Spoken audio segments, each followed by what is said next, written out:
Namaskar. I welcome you to Current Affairs Watch.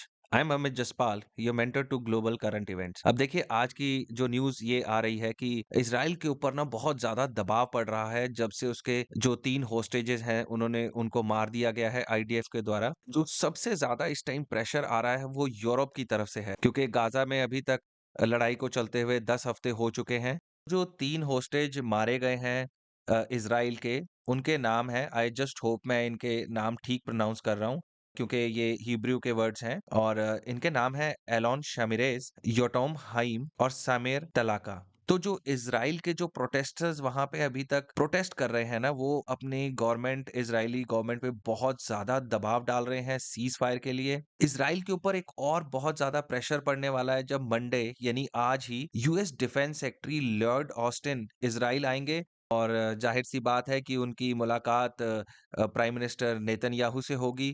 तो बहुत ज़्यादा एक एक्सपेक्टेशन है कि बहुत ज़्यादा गवर्नमेंट के ऊपर दबाव पड़ेगा इस चीज़ के ऊपर कि वो किसी तरह गाज़ा में हमले बंद करें और अपने होस्टेज को छुड़वाने के लिए नेगोशिएशन करें। क्योंकि नॉर्थ गाज़ा के बहुत बड़े हिस्से को ख़त्म कर दिया गया है। वहाँ पे खाने-पीने की किल्लत है, लोग वहाँ से भाग चुके हैं। कहा जाता है कि 90% लोग अपने घर-बार को छोड़ के जा चुके हैं। अब देखा जाए तो वहाँ पे खाने-पीने की बहुत किल्लत है। तो बहुत सारे जो पैलेस्टीनियंस हैं, जो भूखे हैं, जिनको पानी नहीं मिल रहा है, वो बहुत डेस्परेट हैं और जो एड के ट्रक्स आ रहे हैं इजिप्ट की तरफ से, रफ़ा की तरफ से, वो उनको बुरी तरह से सराउंड कर रहे हैं, उन पे धक्का-मुक्की हो रही है, खाने-पीने की किल्लत है। जो टेलीकॉम सर्विसेज़ है, जो गाज़ा में वो कहा जाता है कि अभी 4 दिन के बाद अब रिज़्यूम हुई है, 4 दिन तक बिल्कुल ब्लैकआउट था वहाँ पे, कोई आप किसी से बात नहीं कर पा रहे थे, इंटरनेट बिल्कुल डाउन था। ये जो आउटेज है ना, ये बहुत ही लंबी एक आउटेज थी इंटरनेट और टेलीकम्युनिकेशन की और जो रेस्क्यू ग्रुप्स हैं, वो ये बोल रहे हैं कि इससे जो सिचुएशन है गाज़ा के अंदर, वो और ज़्यादा कॉम्प्लिकेट हो गई है क्योंकि लोग एक-दूसरे से कम्युनिकेट नहीं कर पा रहे हैं। मोस्टली वायरलेस यूज़ किए जा रहे हैं, जिनकी रेंज बहुत ज़्यादा नहीं होती। इन सब के बावजूद भी ना प्राइम मिनिस्टर नेतन्याहू ये कह रहे हैं कि we will continue to fight until the end. तो ये बहुत ही एक बहुत बड़ी स्टेटमेंट है नेतन्याहू की तरफ से जो आ रही है। तो बहुत सारे जो वर्ल्ड लीडर्स हैं ना, वो भी बहुत ज़्यादा प्रेशर डाल रहे हैं आजकल इज़राइल के ऊपर कि वॉर को ख़त्म करो किसी तरह। अब जो फ्रेंच फॉरेन मिनिस्टर हैं कैथरीन कोलोना, इन्होंने भी कहा है कि इमीडिएट ट्रूस की इन्होंने डिमांड की है। ये चाहते हैं कि वॉर ख़त्म हो जाए।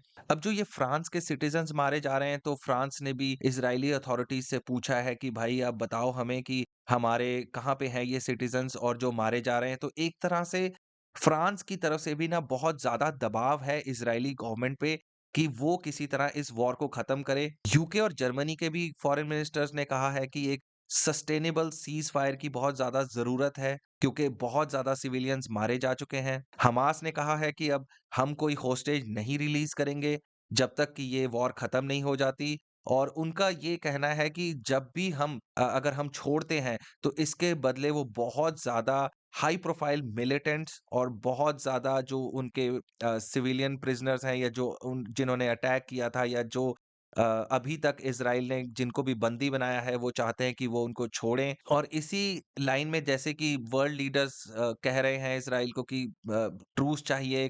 तो जो पोप फ्रांसिस हैं उन्होंने भी संडे को कहा है कि पीस की डिमांड की है, इज़राइल से उन्होंने बात की है कि हमें पीस चाहिए। अभी तक देखा जाए तो जो हेल्थ मिनिस्ट्री है हमास की, तो उन्होंने कहा है कि करीब 18,700 पैलेस्टीनियंस अभी तक मारे जा चुके हैं। ये जो 4 दिन का ब्लैकआउट था, ये उससे पहले उन्होंने स्टेटमेंट दी थी। अब देखिए ये जो नंबर है अभी तक बहुत ज़्यादा बढ़ चुका है। इज़राइल ने भी कहा है कि हमारे 121 जो सोल्जर्स हैं वो अभी तक मारे जा चुके हैं गाज़ा ऑफ़ेंसिव में और उन्होंने ये भी कहा है कि हमने बहुत कुछ हज़ार यानी कुछ हज़ार इन्होंने मिलिटेंट मार दिए हैं, लेकिन इन्होंने अभी तक कोई प्रूफ़ नहीं दिया है। देखा जाए तो इज़राइल के ऊपर अभी बहुत ज़्यादा प्रेशर पड़ चुका है कि वो किसी तरह से युद्ध को बंद करे, ह्यूमैनिटेरियन एड को आने दे। ये वर्ल्ड लीडर्स का बहुत ज़्यादा प्रेशर है। जर्मनी में आपने देखा, फ्रांस में पोप फ्रांसिस ने कहा है। तो कहीं न कहीं इज़राइल के ऊपर ये दबाव कहीं न कहीं काम करेगा और देखते हैं कि नेतन्याहू क्या फ़ैसला लेते हैं इस बारे में। अब जैसे ही कोई और न्यूज़ आएगी, मैं आपके पास वो न्यूज़ लेकर और उसका एनालिसिस लेकर ज़रूर आऊँगा। तो चलिए in the mean time explore, learn, conquer only at current affairs watch. आपका समय शुभ हो।